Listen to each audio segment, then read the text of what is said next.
Hello friends, જય શ્રી કૃષ્ણ. હું છું ખ્યાતિ પરી. આજે હું એક ષટકર્મ અને એક સાથે એનું પ્રાણાયામ લઈને આવી છું કે જે આપણા ડાયજેશન માટે બહુ જ જરૂરી છે અને એના ફાયદા પણ ઘણા બધા છે.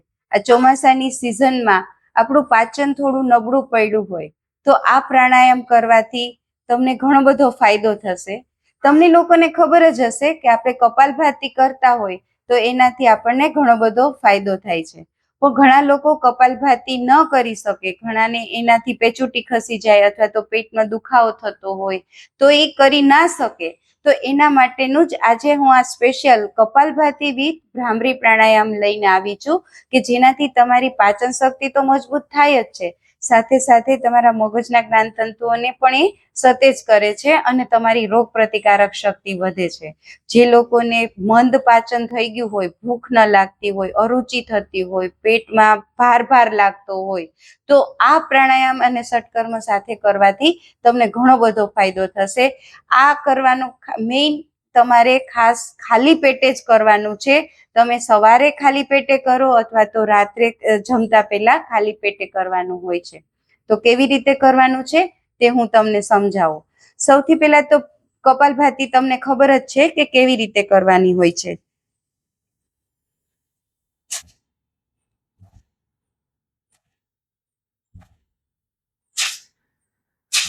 આ રીતે આપણે કપાલભાતિ કરતા હોય છે. પણ આમાં આપણે એ રીતે એટલા ઝડપથી સ્ટોક નથી મારવાના. ખાલી એક ધીમો સ્ટોક મારીને પછી સીધું ભ્રામરી પ્રાણાયામ કરવાનું છે. પણ એમાં મોઢામાં આપણે એકદમ ફૂલ હવા ભરી અને ગલોફાને ફૂલાવાના છે, જેનાથી બીજો ફાયદો એ થશે કે આપણા મોઢા ઉપર ક્યારેય કરચલીઓ નહીં પડે અને તમારા મોઢા ઉપર એક ગ્લો આવશે. જો કેવી રીતે કરવાનું છે. પૂરેપૂરો શ્વાસ ભરી અને સ્ટોક મારવાનો છે અને પછી ફૂલ મોઢામાં હવા ભરવાની છે. તમારે જીભ તાળવે અડાડી અને ફૂલ હવા ભરવાની છે.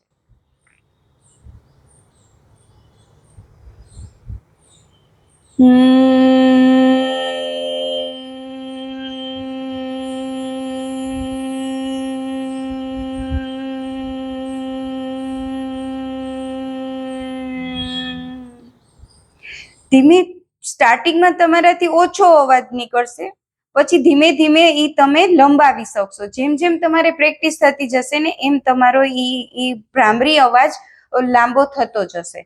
હવે જો કેવી રીતે કરવાનું છે. આંખો બંધ.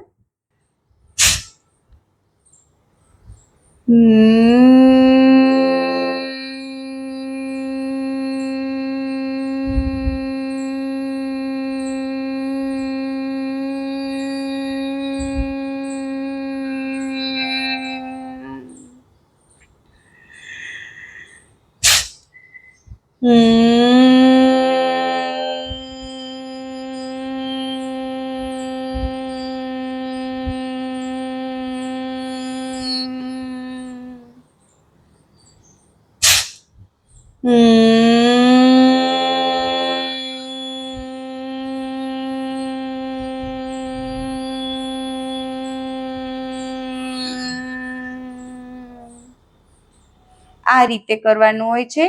સ્ટાર્ટિંગમાં તમારે 15 થી 20 વખત આ કરવાનું, પછી ધીમે ધીમે તમને પ્રેક્ટિસ થતી જશે એમ તમારે 25 થી 30 સવારે અને સાંજે ખાલી પેટે કરવાના હોય છે. જો તમે આ રીતે કરશો તો તમારું પાચન શક્તિ એકદમ મજબૂત થઈ જશે. તમને ગેસ, એસિડિટીની કોઈ પણ જાતની તકલીફ હશે તે દૂર થઈ જશે. જો તમને આ મારો વિડીયો ગમ્યો હોય તો લાઈક કરજો, શેર કરજો. જય શ્રી કૃષ્ણ.